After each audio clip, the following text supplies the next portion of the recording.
En esta ocasión, hablaremos de la tercera etapa de la historia de México, el Preclásico.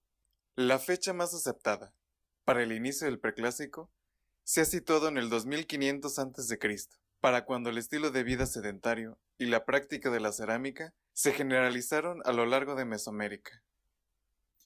Recuerda que la división histórica de Preclásico, Clásico y Posclásico habla solo de la región conocida como Mesoamérica, donde las condiciones climáticas permitieron el asentamiento de comunidades sedentarias.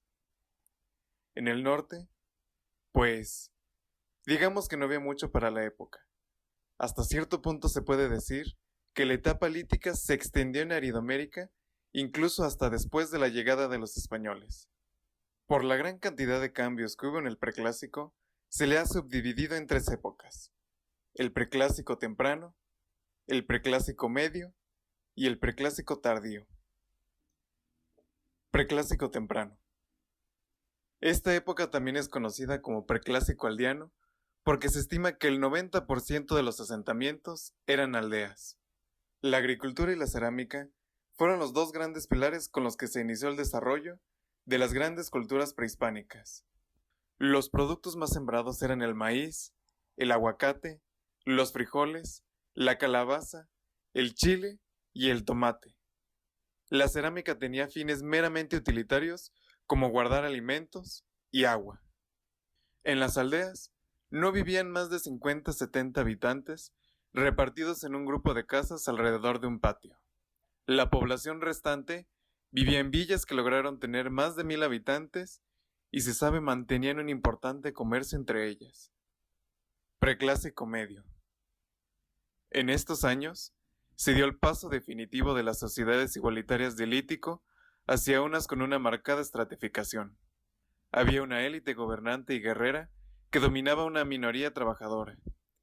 En las villas mesoamericanas se empezaron a construir canales, terrazas y obras hidráulicas que mejoraron la producción agrícola y favorecieron el incremento de la población.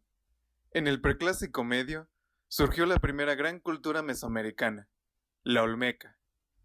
La historia oficial ha puesto la cultura olmeca como la cultura madre de Mesoamérica, la que inició todo y de la que surgieron las demás civilizaciones. En los últimos años, esta idea se ha ido desmintiendo, gracias a los hallazgos arqueológicos que demuestran que el contacto comercial y cultural entre villas propició la unificación de ideas religiosas y políticas, así como estilos artísticos. Es decir, las características de la cultura olmeca no son propias de una sola cultura, sino resultado del contacto entre varias comunidades regionales. El Preclásico medio es una etapa que se caracteriza por la uniformidad entre poblaciones.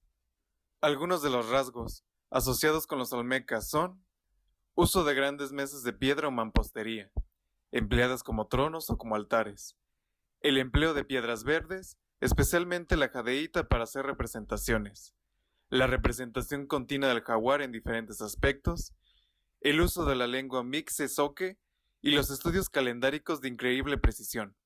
Los olmecas fueron los primeros en crear una cuenta larga para medir el tiempo. Las principales ciudades con características olmecas fueron San Lorenzo, La Venta y Tres Zapotes. San Lorenzo, la más antigua de las tres, estaba localizada en lo que actualmente es el sur de Veracruz. Es muy famosa por la afición que tenían sus habitantes de esculpir cabezas gigantes y enterrarlas en la tierra.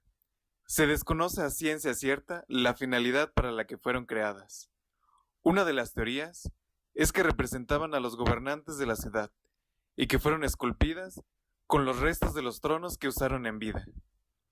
Uno de los más grandes misterios que envuelven a esas cabezas es que para muchos representan a personas con rasgos negroides.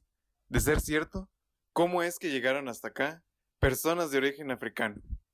¿Será cierta la teoría del poblamiento desde África hasta Brasil? Por 300 años, San Lorenzo fue el centro político más importante de la región.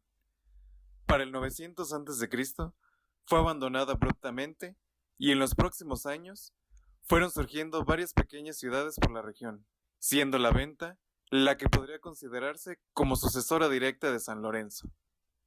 En La Venta localizada en Tabasco, se construyó la primera gran pirámide de Mesoamérica. Se continuó con la excelente tradición escultórica de San Lorenzo y dieron su propio aporte, como la tumba de las columnas basálticas. Preclásico tardío. A diferencia del preclásico medio, el preclásico tardío se caracterizó por la diversidad regional. En esta época aparecen nuevos estilos arquitectónicos, con tendencias a la monumentalidad, cambios en la escultura, la cerámica ritual y el orden simbólico.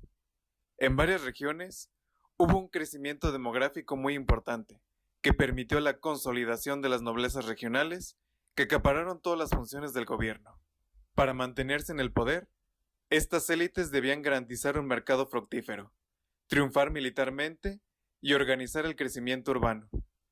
Para el inicio del preclásico tardío, las ciudades olmecas desaparecieron y surgieron nuevos centros de poder regional como Monte Albán en Oaxaca, Cuicuilco y Teotihuacán en el Valle de México y Tikal en la zona maya. Monte Albán es el resultado de una alianza entre las poblaciones de la zona y rápidamente, gracias a una intensiva actividad militar, fue un polo de crecimiento urbano muy importante y un centro de hegemonía regional. Antes de la Ciudad de México y de Tenochtitlán, Cuicuilco fue la gran ciudad del Valle de México.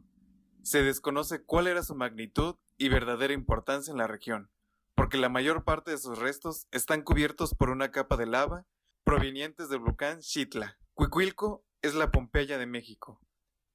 De entre los pocos vestigios que se salvaron de la lava, se encuentra la pirámide de base circular, que actualmente está en una escuela de la Ciudad de México.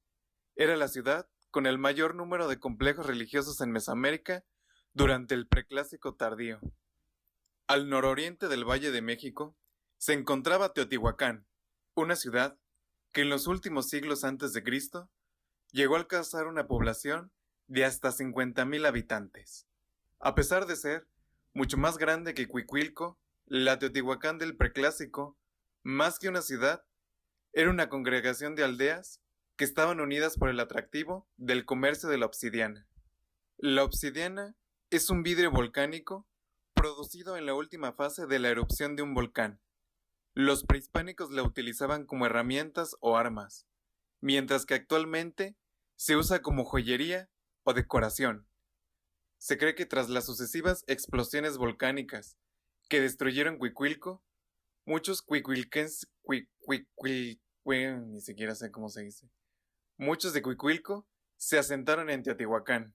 La importancia de Teotihuacán en el mundo prehispánico es impresionante, pero ya hablaremos de ello en las próximas clases.